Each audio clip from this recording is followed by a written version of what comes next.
Okay, good afternoon everyone. I am Estrada Bianca C.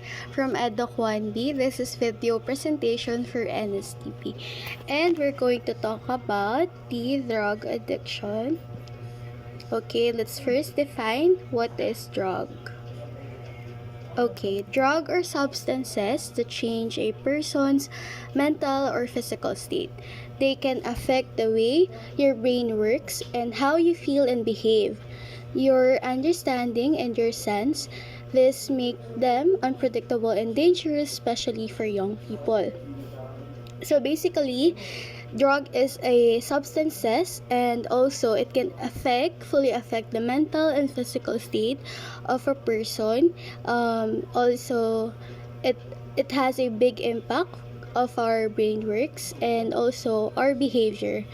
And mostly, yung mga na-influence neto is yung mga young people, very unpredictable and dangerous kasi they're unaware because of under of drug influence.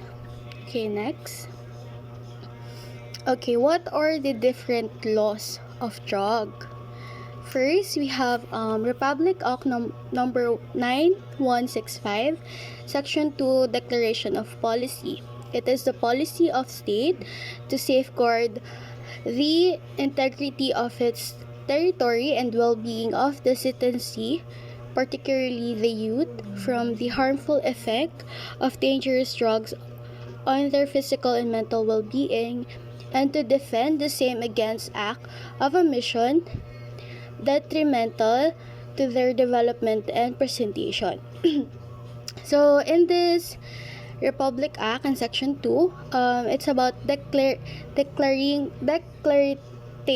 of policy, and it states that the integrity of its territory and how the drug can harmfully affect of dangerous on their physical and mental. So we can use this act to defend the same against acts of omission and detrimental to their development and preservation.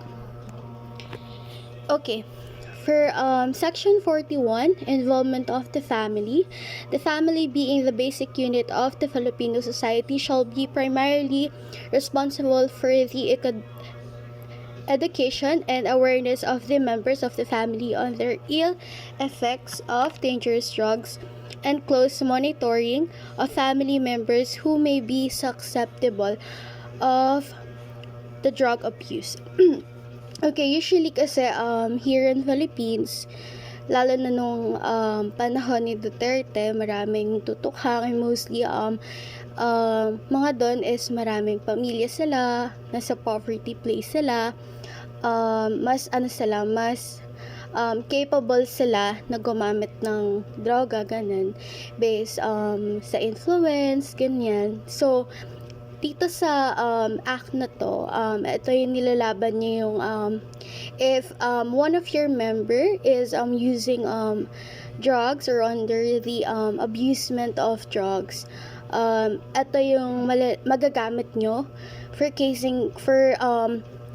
filing a case for them, especially if it's your family members. Okay, next. Okay, we have Section 4, important of dangerous drugs and controlled precursors and essential chemicals. The penalty of life imprisonment to death and ranging from 500,000 pesos to 10 million pesos shall be imposed upon any person who, unless authorized by law, shall import or bring into Philippines any dangerous drug, regardless of the quantity and the purity involved, including any and all species of opium poppy or any part of thereof, or substances derived therefrom, even the floral, decorative, and culinary purposes. Okay, sa kasi Article 3, Section 12, sinabi doon na walang bail for drugs. It's just I'm sorry for the background noise. It's just sa section 12 wala daw bail for drugs. Pero sa section 4, ayan, sinabi na mayroong 500 penalty and umaabot din ng 10 million depende sa gramo nung drugs or kung anong gaano kabigat yung kaso na pinataw sa'yo. Ayun, dito naman sa section 4, yun nga sinasabi na makakapag-bail sila ng 500 to 10 million pesos. Pero kasi sa Philippines, sinasabi na wala ngang bail for that. Pero yun, di siya nasusunod ngayon kasi may mga makakapangyarihan, may maraming ng mayaman na connection, ganyan, nababayaran nila.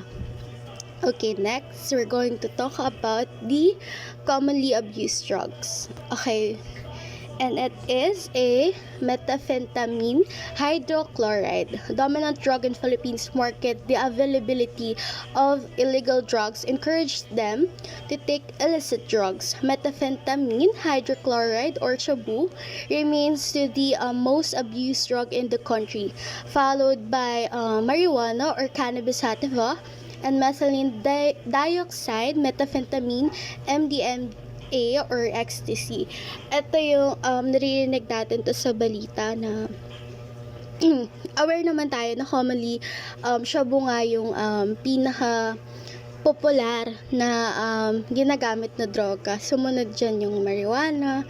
Ayan. So, kilalang kilala to sa Pilipinas, lalo na nung panahon ni Duterte. Okay, next. Characteristic of a drug addiction. Number 1, we have top 5 po. And number 1, craving and withdrawal. Now that your eyes are open, make the sun jealous with your burning passion to start the day. Make the sun jealous to stay in the bed. Addicts go from wanting drugs to needing them in order to feel well. And if those needs are frustrated, they will be beginning to experience withdrawal symptoms with a few hours of their last dosage. So they're having what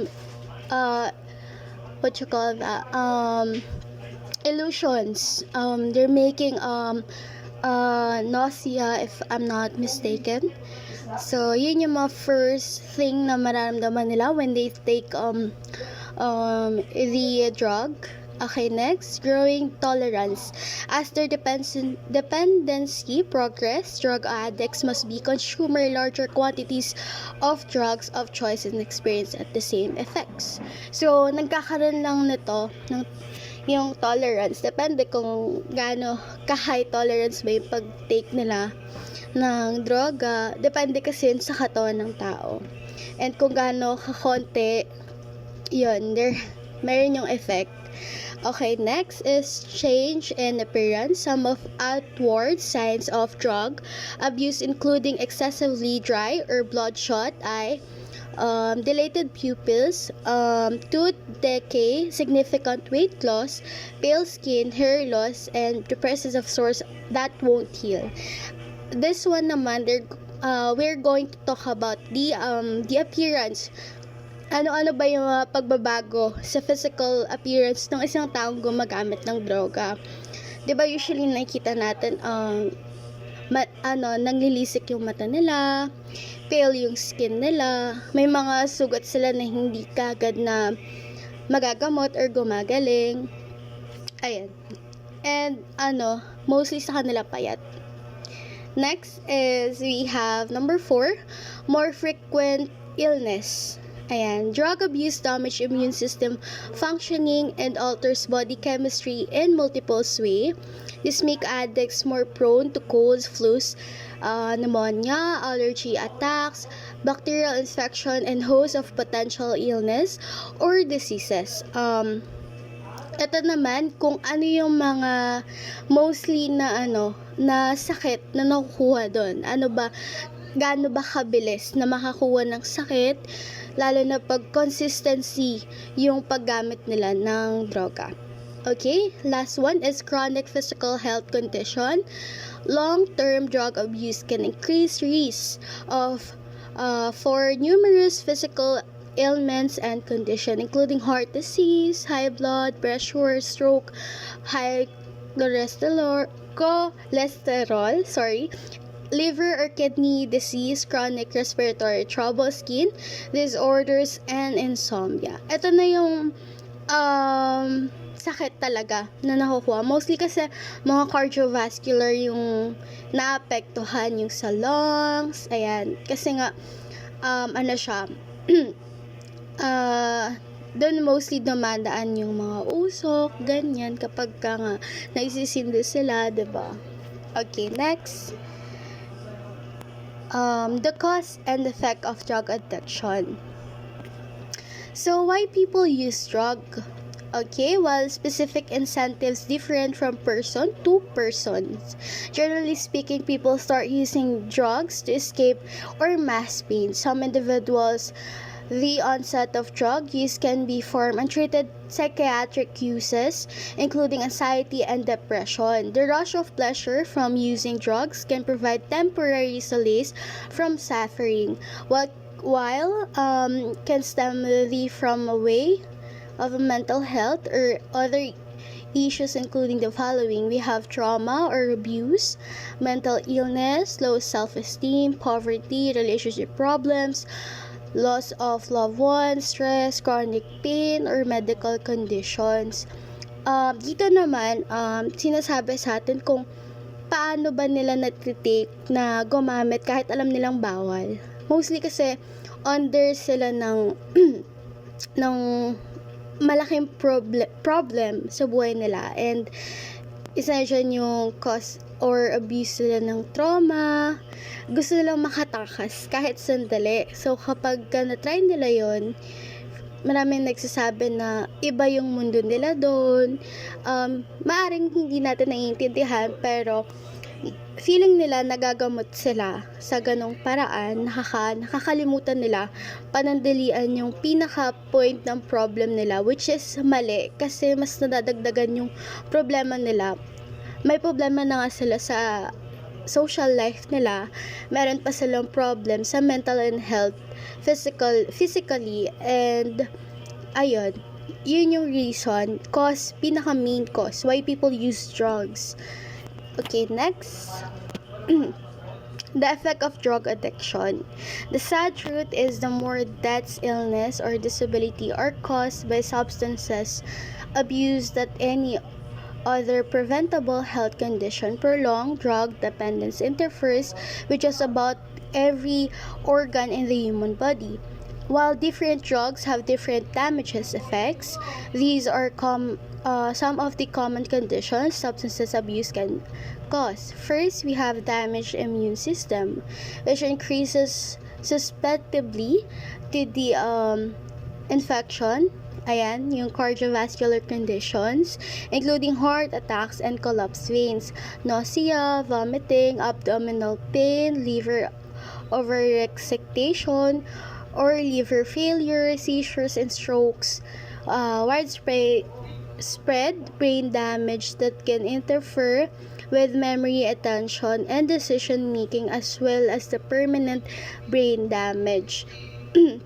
So, yung mga nakikita natin na nagtitake nito, ito pala yung pwedeng maging result nung paggamit nila ng droga. Ayun nga, yung deaths, diba? Pag natotokhang sila, kasi bawal kasi yun dito, diba? Kahit sa ibang bansa naman. Pero yung iba, pag sobra-sobra na talaga, yun yung nagiging cause of death nila. Ang pinaka effect talaga nun is nagkakasakit muna sila, nagkakaroon sila ng disabilities, problems sa brain, mostly cancer, ganyan. So yun yung mga effect nun. Tsaka mas lumalala yung eagerness nila to take drugs, kasi hindi nila namamalayan na nakakapag-lose sila ng weight. Mas lumalala yung attractiveness nila sa droga. Okay, that's it. Thank you for listening to me. And that is my presentation for NSTP drug addiction.